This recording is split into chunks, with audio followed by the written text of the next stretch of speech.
जय श्री कृष्ण। कैसे हैं आप सब? आशा करती हूँ आप सब अच्छे होंगे। और ये वीडियो है मतलब मेरी तबीयत ख़राब होने के 2 दिन पहले की।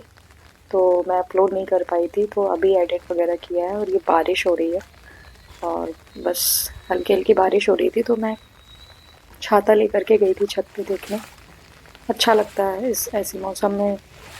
तो बस मैं ऊपर जा कर के और यहाँ पे देखिए एक बटरफ्लाई है जो कि पत्ती के नीचे छुपी हुई है बारिश की वजह से। और इसके नीचे ही बैठी हुई थी। एक्चुअली मैं जब भी छत पे जाती हूँ ना, मुझे इस टाइप का कुछ ना कुछ ज़रूर मिलता है। कहीं भँवरा या कहीं बटरफ्लाई, इस टाइप से कुछ ना कुछ मिलता ही है देखने को। तो बहुत सारी पिक्चर्स भी हैं मेरे पास ऐसी। और फिर नीचे आकर के और मेरे पास एक कॉल आया था, एक भाभी हैं, उनको कान्हा जी की ड्रेस चाहिए थी, जो कि वो बाहर हैं, मतलब जिनको चाहिए है वो बाहर हैं। तो उनको बना करके मुझे देनी थी। उनका कॉल आया था कि उनके लिए कान्हा जी की और राधा जी की ड्रेस बना देना। तो मेन क्या, वो 3 फीट के हैं, तो इतने बड़े राधा कृष्ण का मुझे मेजरमेंट नहीं पता कि कैसे क्या होगा।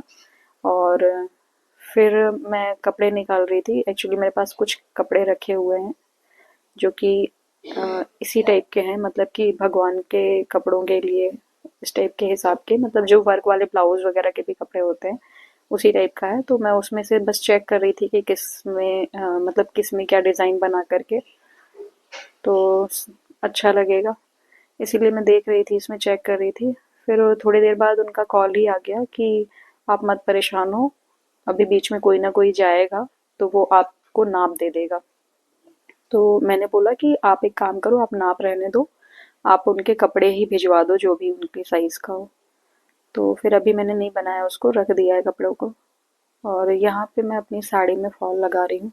एक्चुअली मैं ना ब्लाउज सिलना आता है, लेकिन मेरी साड़ियों के ब्लाउज मेरे ख्याल से 1.5-2 साल हो जाते हैं, सिल ही नहीं पाते हैं। कई बार तो साड़ियाँ रखी रहती हैं और फिर कुछ दिनों के बाद मैं या तो मम्मी को दे देती हूँ या किसी को दे देती हूँ वो साड़ी। तो लेकिन इस टाइप की जो साड़ी होती है ना जॉर्जेट वगैरह में, तो ये मुझे बहुत पसंद आती है। और ये साड़ी जब मैं लेकर के आई थी तो विधि को भी नहीं पसंद आई, मेरी बेटी को, और मेरी मम्मी को भी नहीं पसंद आई। दोनों का कहना था कि पुरानी सी लग रही है, ओल्ड टाइप की। लेकिन मुझे ना इस टाइप की साड़ियाँ बहुत पसंद है, क्योंकि इसको आप हमेशा पहन सकते हो। मेरे पास ऐसी साड़ियों का कलेक्शन सबसे ज़्यादा है। और सबसे बड़ी बात ये है कि ऐसी साड़ियों को आप यूज़ करो, आप फिर घर पे भी यूज़ कर सकते हो, या मम्मी लोग भी घर पे पहन सकती हैं, या फिर कोई आप ड्रेस वगैरह भी बना सकते हो। मतलब मैंने बनाई है 2-3 साड़ियों की, तो इसी टाइप की साड़ियों की ड्रेस बनाई है। तो मुझे इस टाइप की साड़ियाँ बहुत अच्छी लगती हैं, क्योंकि इनमें क्या, प्लेट वगैरह बहुत अच्छी प्लेट्स आ जाती हैं, आप अच्छे से वेयर कर सकते हो। प्रेस का कोई इशू नहीं रहता है, मतलब ये सारी प्रॉब्लम नहीं रहती, और सदाबहार रहते हैं, कभी इनका फैशन नहीं जाता है। और सुबह इतनी बारिश थी और उसके बाद तेज धूप निकल आई थी, तो ये कुछ कपड़े वपड़े डले हुए थे, तो वो बस उनको उठाने गई थी मैं। और थोड़े बहुत गीले जो थे उनको छोड़ दिया है वहीं पे। और सुबह इतनी ज़्यादा बारिश, उसके बाद इतनी तेज धूप, यही सब वजह है बीमार होने की। और अभी आज थोड़ा बेटर फील हो रहा है मुझे। 2 दिन से तो बहुत ज़्यादा हालत ख़राब थी मेरी, बिल्कुल भी हिम्मत ही नहीं थी। और वीकनेस तो हो ही गई है, क्योंकि वैसे भी कैसी हूँ पता ही है आप लोगों को, इतनी कमज़ोर तो ऑलरेडी रखी हूँ। और फिर नहा वहा के और मैं लग गई थी अपना थोड़ा ये कारखाने के काम में। तो ये जो डिज़ाइन है ना, इसमें थोड़ा सा चेंज कर दिया था भैया ने, जो कारखाने के भैया हैं, तो उन्होंने थोड़ा सा चेंजिंग करा था, तो मुझे उसको सही करना था। फिर मैं सारी लड़कियों को बुला बुला करके दे नहीं दे सकती थी, तो फिर मैं ही उसको सही कर रही थी। और इसमें जो आप देख रहे हैं ना, जो मैंने कुर्ती पहन रखी है, ये कुर्ती मैंने स्टिच की थी। और मैं इसके लिए 3 मीटर कपड़ा लेकर के आई थी, क्योंकि मुझे पहले मेरा मूड था फुल स्लीव्स का, फिर मैंने फुल ना बना करके एल्बो साइज का किया था।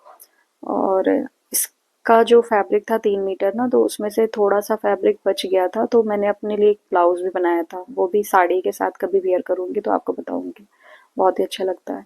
एक्चुअली मैं सिर्फ ब्लाउज़ वगैरह ही स्टिच करती हूँ, कुर्ती वगैरह नहीं करती। कई लोग बोलते हैं ये, लेकिन मैंने ये अपना जब बनाया था तो बहुत लोगों ने कहा कि आप कुर्ती सिल दिया करो मेरी भी। पर मेरे साथ क्या है ना कि मैं मतलब क्या होता है, अपना मेजरमेंट लेना इजी हो जाता है। तो और पहली बात तो ये कि मैं कभी भी जो चीज़ मुझे परफेक्ट ना आए, मैं तब तक किसी से नहीं कहती कि मुझे ये चीज़ आती है। मैं नहीं चाहती कि मतलब कोई ले जाए और फिर फिटिंग का इशू हो, कुछ भी प्रॉब्लम हो। तो इसलिए मैं किसी से नहीं कहती हूँ। और ये कुर्ती मुझे वाकई में बहुत अच्छी लगती है, मतलब जो मैंने ऑलरेडी कहीं और से सिलवाई हूँ बनवाई हूँ ना, उससे ज़्यादा अच्छी फिटिंग मुझे इसकी लगती है। वो आपको देख के भी समझ में आ रहा होगा। और दूसरी चीज़ ये है कि मैंने यूट्यूब से ही देख कर के स्टिचिंग सीखी है, चाहे वो ब्लाउज़ की हो, चाहे ये कुर्ती जो बनाई है मैंने इसकी। और फर्स्ट ब्लाउज़ मैंने अपनी मम्मी का बनाया था, वो भी मम्मी का एक पुराना ब्लाउज़ था। उसको मैंने मतलब उसकी पूरी सिलाई खोल के अलग-अलग पार्ट में उसको कर दिया। उसके बाद अलग-अलग पार्ट को रख कर के मैंने कटिंग की और फिर उस ब्लाउज़ को स्टिच किया। तो मेरा पहला ब्लाउज़ ऐसा था, इस तरीके से मैंने ब्लाउज़ सीखा था। तो सबसे पहले मैंने यही किया था, फिर उसके बाद धीरे-धीरे। और क्या होता है ना, जब आप एक-एक चीज़ बनाते रहते हैं, तो हर बार थोड़ी बहुत कमी निकलती है और वो धीरे-धीरे क्लियर हो जाती है, मतलब कि दूर होती है वो। तो यूट्यूब से भी आप लोग चाहें ना तो एक बहुत अच्छा प्लेटफॉर्म है आपके कुछ सीखने का, कुछ करने का, जिस भी फील्ड में, चाहे वो खाने पीने से लेकर के हो, चाहे एजुकेशन से लेकर के हो, मतलब बहुत सारी चीज़ें। तो मैंने तो उससे ही सीखा है, इसलिए मैं आपको बता रही हूँ। और जल्दी ही मैं एक दूसरा चैनल भी बनाऊंगी जिस पे मैं टोटल ब्लाउज की स्टिचिंग, मतलब स्टिचिंग से जुड़े हुए और अपने पार्लर से जुड़े हुए वीडियोस अपलोड करूंगी।